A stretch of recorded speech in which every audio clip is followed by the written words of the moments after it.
안녕하세요, 성도님 여러분. 만나서 반갑습니다. 이렇게 오래간만에 영상으로 인사드리게 됐습니다. 이렇게 함께 모여가지고 부활절을 기념해야 되는데 여러 가지 사정상 그러지 못하고 이렇게 영상으로 말씀을 나누게 됐습니다. 오래간만에 만나서 반갑고요. 우리가 어디에 있든지 하나님을 뜨겁게 사랑하는 마음으로 같이 하나님 주시는 말씀 보도록 하겠습니다. 오늘 하나님 주시는 말씀 출애굽기 2장 11절에서 25절 말씀입니다. 먼저 제가 한 절씩 읽어가면서 성경 본문을 좀 말씀드리고요. 오늘 함께 은혜를 나누기 원합니다. 제가 일주일 동안 많이 고민을 했습니다. 왜냐하면 이번 주가 부활주일이기 때문에 부활절에 관련된 하나님 말씀을 나눠야 될지 아니면 우리가 계속 쭉 보던 대로 출애굽을 봐야 될지 많이 고민을 했는데 오늘 말씀을 보면서 이 부분도 오늘 부활절과 연관해서 깊이 생각해 볼 부분이 있겠다라는 생각이 들었습니다. 11절 말씀 제가 읽겠습니다.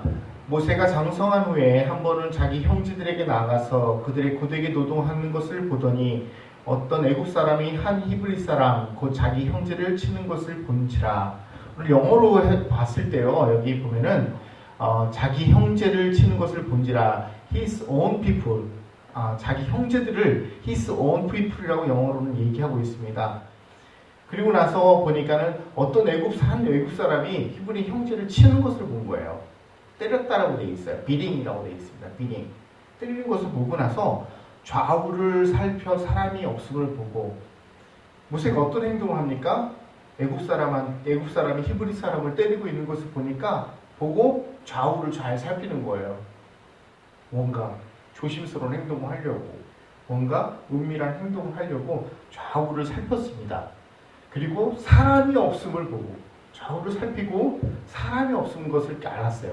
그리고 가서 어떤 걸 했습니까? 그 애굽 사람을 쳐 죽여 모래속에 감추니라. 모래속에다 덮어버린 거죠. 깜짝같이. 아무도 모르는 사람이 없을 것 같죠. 좌우를 살폈습니다. 사람들이 아무도 보는 눈이 없는 것을 확인을 했습니다. 그리고 그를 죽여가지고 모래속에다가 감춘 거예요. 다음 날이 됐습니다. 13절에 이튿날 다시 나아가니 두 히브리 사람이 서로 싸우는지라. 바로 다음 날이에요. 시간이 얼마 흐른 것도 아니고 그 전날 애굽 사람을 쳐 죽이고 그 다음날 나가서 보니까 이번에는 히브리 사람 두 사람이 서로 싸우고 있는 거예요. 그런데 13절에 그 잘못한 사람에게 이르되, 참 신기하지 않습니까? 두 사람이 싸웠는데 모세는 누가 잘못을 하고 있는지 명확하게 알고 있다고 성경이 기록되어 있는 거예요. 그 잘못한 사람에게 내가 어찌하여 동포를 해치냐 하매, 그리고 그가 14절에 그가 이르되 누가 너를 우리 다스린 자와 재판관으로 삼았느냐. 이제 잘못한 사람이 방귀낀 사람이 더 큰 소리 친다고 이제 그 사람이 모세에게 대드는 거죠. 누가 너를 우리의 재판관이라 우리의 다스린 자로 만들었느냐. 그리고 나서 얘기합니다. 내가 애굽 사람을 죽인 것처럼 나도 죽이려느냐. 깜짝 놀랐어요, 모세는. 이 얘기를 듣고 너무나도 깜짝 놀랐어요. 분명히 자기가 좌우를 살폈고 사람이 없는 것을 확인을 했는데 이 사람은 모세가 애굽 사람을 죽인 걸 알고 있는 거예요. 내가 애굽 사람을 죽인 것처럼 나도 죽이려 하느냐. 모세는 그 다음에 뭐라고 합니까? 모세가 두려워하여 이르되 일이 탈로나도다. 모세가 이제 가슴이 철렁 내려앉았겠죠. 그리고 하는 얘기가 이 일이 탈로났다라고 얘기합니다. 그리고 15절에 바로가 이 일을 듣고 모세를 죽이고자 하여 찾는지라. 바로가 이 일을 바로 들었습니다. 바로가 바로 들었어요, 그냥. 바로가 바로 들었어요. 그리고 모세를 찾습니다. 왜? 모세를 죽이려고. 글쎄요, 바로가 모세를 그동안 어떻게 봐왔는지, 우리가 영화라던가 이런 거 보면 굉장히 모세가 뛰어난 장군으로 아니면 훌륭한 지도자로 바로가 내는 어려운 문제들을 척척 해결하는 그런 사람으로 또 바로 왕들의 자녀들과 같은 형제로 자라면서 굉장히 깊은 친밀감을 나타내는 것처럼 표현했지만 모르겠어요. 오늘 성경 말씀을 보면은 바로가 이 일을 듣고 모세를 죽이자 하여 찾는지라. 전혀 망설임이나 주저함 없이 모세를 죽이기 원하는 거예요. 그리고 모세가 바로의 낯을 피하여 미디안 땅에 머물며 하루는 우물 곁에 앉았더라 라고 되어 있습니다. 바로 도망가는 거예요. 애들 말로 바로 튑니다. 어디로? 미디안 땅으로. 미디안 땅은 여러분 지도를 보시면 알겠지만 애굽에서 동쪽에 있는 광야예요. 동쪽에 있는 큰 광야입니다. 그곳에서 그냥 정처 없는 나그네 생활을 하는 거예요. 모세는 바로의 궁전에서 최고의 학문과 최고의 문명을 누리던 사람입니다. 그런데 하루아침에 살인자가 되어가지고 미디안 광야로 쫓겨가는 거예요. 도망가는 거예요. 그곳에서 범죄자가 됩니다. 그리고는 하루는 우물 곁에 앉았더라. 이 시기를 보면요, 그 모세가 미디안 땅으로 간 지 얼마나 오래됐는지 성경에 기록하고 있지는 않습니다. 하지만 미디안 땅에 머물며라고 되어 있는 걸 보니까 한동안은 그곳에 있었던 것 같아요. 그리고 어느 날 그 우물 옆에 앉아 있었습니다. 그런데 16절에 이제 전환되는, 뭔가 변화되는 사건이 16절부터 벌어집니다. 16절에 미디안 제사장에게 딸 7이 있었더니 그들이 와서 물을 길어 구유에 채우고 그의 아버지의 양떼에게 먹이려 하는데 목자들이 와서 그들을 쫓는지라 모세가 일어나 그들을 도와 그 양떼에게 먹이니라.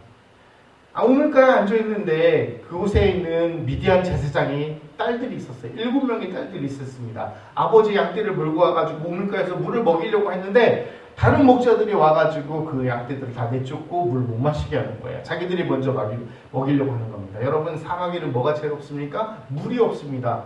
물이 늘 풍족한 곳이 아니에요. 그래서 나중에 먹는 짐승이건 나중에 우물을 찾는 사람들은 물을 충분히 마실 수가 없어요. 그러니까는 다른 목자들이 와가지고 먼저 와있던 미디안 제사장들의 양떼들을 다 내쫓아버리고 자기들의 양들의 물을 먼저 먹이는 거죠. 그런데 굉장히 의협심이 강한, 정의로운 마음이 강한 모세가 또 일어납니다. 참 이런 거 보면 모세도 오지랖이 넓어요. 뭔가 굉장히 의협심도 강하고 뭔가 적극적이고 뭔가 해보려고 하는 사람들 같아요. 오늘 제가 설교 제목을요, 버림받은 슬픔이라는 제목을 정해봤습니다. 모세는 굉장히 정의로운 사람이에요. 뭔가 옳고 그름이 분명한 사람이었어요. 그리고 남을 도와주고 싶은 그런 마음이 많았습니다. 그래서 자기 히브리 사람이, 자기 온 피플이 애굽 사람한테 맞을 때도 참지 못했어요. 그리고 히브리 사람들끼리 싸울 때도 자기 일도 아닌데도 거기에 관여를 합니다. 네? 모세는 이미 생각을 하고 있었어요.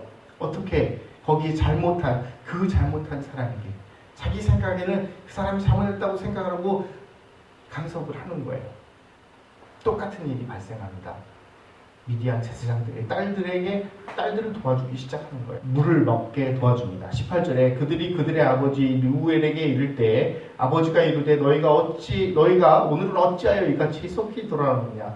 아마 이렇게 다른 목동들이 딸들에게 굉장히 이렇게 몹쓸 짓을 계속한 것 같아요. 그러니까 어쩌다 한번 일찍 오니까 아버지가 깜짝 놀랍니다. 르우엘이 아니 오늘은 어쩐 일로, 오늘은 어찌하여 이같이 빨리 왔느냐라고 얘기를 하는 거죠. 그들이 이르되 한 애굽 사람이 우리를 목자들의 손에서 건져내고 우리를 위하여 물을 길어 양떼에게 먹였나이다. 다 구합니다. 낱낱이 구합니다. 그러니까 아버지가 참 고맙죠. 그래서 아버지가 딸들에게 이르되 그 사람이 어디 있느냐? 너희가 어찌하여 그 사람을 버려두고 왔느냐? 그를 청하여 음식을 대접하라 하였더라. 그리고 모세를 초대해서 장막에서 맛있는 음식을 베푸고 함께 고마움을 표하는 거죠. 그리고 나서 모세가 그들과 함께 동거하기를 기뻐하며, 이제 여기 보니까 모세 agreed to stay with the man. 그러니까 같이 머물기를 동의했어요. 이 르우엘이 자기의 딸 십보라를 모세에게 아내로 줍니다. 그리고 거기서 아들을 낳는데 그 이름을 게르솜이라 하고 그 말 뜻은 내가 타국에서 나그네가 되었음이라 하였다는 뜻입니다. 그리고 23절부터 열흘 후에 애굽 왕은 죽고 이스라엘 자손은 고된 노동으로 말미암아 탄식하며 부르짖으니 그 고된 노동으로 말미암아 부르짖는 소리가 하나님께 상달된지라. 하나님께서 이스라엘 백성들을 400년 동안 애굽에서 노예 생활하게 하셨지만 그곳에 그냥 두지 않으셨어요. 이미 하나님은 이스라엘 백성들을 구원할 계획들을 다 가지고 계셨어요. 그 이야기가 이제 모세로부터 시작이 되는 거예요. 아직은 그 출애굽의 사건이 일어나지 않았습니다. 그럼에도 하나님은 모세를 준비하셨고 그 동안에도 하나님은 이스라엘 백성들을 애굽에다 그냥 방치하고 있지 않으셨어요. 듣고 계셨어요. 그들이 부르짖는 소리가 하나님께 상달된지라. 하나님이 그걸 다 듣고 계셨어요. 그리고 24절에 이렇게 표현합니다. 하나님이 그 고통 소리를 들으시고, 고통 소리라고 그래요. 하나님께서 그를 들으셨어요. 그리고 하나님이 아브라함과 이삭과 야곱에게 세운 그 언약을 기억하사. 자꾸 이제 주어가 반복됩니다. 하나님이 그들의 고통 소리를 들으시고 하나님이 아브라함과 이삭과 야곱에게 세운 그 언약을 기억하사. 25절에 하나님이 이스라엘 자손을 돌보시고, 이렇게 하반절에 보면 하나님이 그들을 기억하셨더라. 하나님이라는 말이 24, 25절에 4번이나 반복이 돼요. 하나님이 돌보시고 하나님이 기억하시고 하나님이 돌보셨고 하나님이 기억하셨다라고 얘기를 하는 거예요. 이 모든 일들이 하나님의 주권 안에서, 하나님의 능력 안에서, 하나님의 섭리의 계획 안에서 움직이고 있다는 것을 성경에 강조하고 있습니다. 하나님이 들으시고 하나님이 기억하시고 하나님이 돌보시고 하나님이 기억하셨다라고 반복하고 있는 거예요. 사랑하는 여러분, 여러분 혹시 이렇게 사회생활을 하면서 지금 지나온 시간을 되짚어 보면서 여러분들이 당했던 억울한 일들이 있습니까? 나는 좋은 뜻에서 남을 도와주기 위해서 내가 뭔가 선행을 베풀려고 했는데 그게 선하게 갚아지는 것이 아니라 내가 오히려 그것 때문에 욕을 얻어먹고 손해를 보고 다른 사람들한테 몹쓸 소리를 들어본 적이 있으십니까? 아마 누구나 한 번쯤은 다 있을 거예요. 나는 좋은 뜻에서 좋은 마음으로 그렇게 했는데 사람들이 그걸 알아주지 않는 거예요. 사람들이 그걸 인정해주지 않는 거예요. 아니요, 사람들은 인정해줄지라도 결국에는 나에게 손해가 되어지고 나한테는 아픔이 되어지고 나에게 정말 답답함이 되어지는 일들이 있을 수 있습니다. 여러분, 그런 일 있지 않습니까? 그럼 오늘 부활절입니다. 우리 예수님은 어떠셨습니까? 33년 동안 이 땅에 살면서 예수님이 무슨 일을 하셨습니까? 천국을 가르치시고요, 제자들을 양육하시고요, 그리고 병자들을 고쳐주시고요, 사람들을 위로하시고요, 하나님의 말씀을 선포하신 거예요. 예수님의 삶을, 전체적인 삶을 되돌아봤을 때 예수님이 이 땅에서 우리들에게 해끼칠 만한 일을 하나도 한 적이 없어요. 우리 하나님의 아들이신 예수님이 이 땅에 오셔가지고 우리들에게 베풀어 주신 것은 너무나도 선하고 좋은 일들이었어요. 우리를 위한 일이셨어요. 뭐 하나 나쁜 게 없는 거예요. 사람들이 우리가 그 예수님을 어떻게 했습니까? 십자가에 못 박고 조롱하고 가시관을 만들어서 가시멸관을 만들어가지고 머리에 씌우고 창으로 찍고 못으로 박고 십자가에 매달고 얼마나 못된 짓을 합니까? 침뱉고 로마 병정은 손으로 뺨을 때리고 채찍질하고. 우리가 우리 예수님을 바라볼 때 예수님 우리에게 악하게 한 일이 하나도 없어요. 우리에게 나쁘게 한 일이 하나도 없어요. 눈꼽만큼도 없어요. 오히려 우리를 돕기를 원하셨고 우리를 위로하기 원하셨고 오히려 우리를 치유하기 원하셨어요. 그런데 우리 예수님이 십자가에 매달리시고 죽음을 당하셨어요. 얼마나 억울합니까? 여러분, 사실 모세도 가만히 살펴보면요, 모세가 나쁜 뜻에서 사람을 죽인 게 아니에요. His own people, 자기 민족을 사랑하는 마음, 자기 형제를 사랑하는 마음에서 그렇게 했던 거예요. 그런데 어떻게 됐습니까? 갑자기 왕궁에 살던 왕자에서 광야에서 쫓기는 도망자 신세가 되어버리는 겁니다. 우리 예수님은 어떠세요? 하나님의 아들이신 우리 예수님께서 이 땅에 오셔가지고 33년 동안 정말 자기 머리를 둘 곳이 없다 하실 정도로 사람들을 위해서 많은 일들을 하셨는데 그 사람들이 한순간에 배신을 해버리는 거예요. 예수님이 십자가에 달려 돌아가실 때, 로마 병정한테 잡혀가실 때 여러분 그 옆에 누가 있었습니까? 다 도망가 버렸어요. 다 도망가. 예수님의 12 제자들, 자기가 죽기까지 예수님을 따르겠다고 했던 그 사람들마저도 다 도망가 버리는 거예요. 한 명도 남아있지 않았어요. 심지어 예수님이 무덤에 들어갈 때도 제자들은 그렇게 아무도 없었어요. 근데 오늘 우리 말씀에서 다시 생각해 봐야 될 것은 모세와 예수님은 역시 다르다. 모세는 그럭저럭 하나님이 기억하시고 하나님이 들으시고 하나님이 돌보셨기 때문에 그나마 이제 미디안 제사장의 집에서 아내를 얻고 아들을 하나 겨우 얻어가지고 겨우 양치기 하면서 목숨을 부지하지만 하나님이 모세를 나중에 건지시잖아요.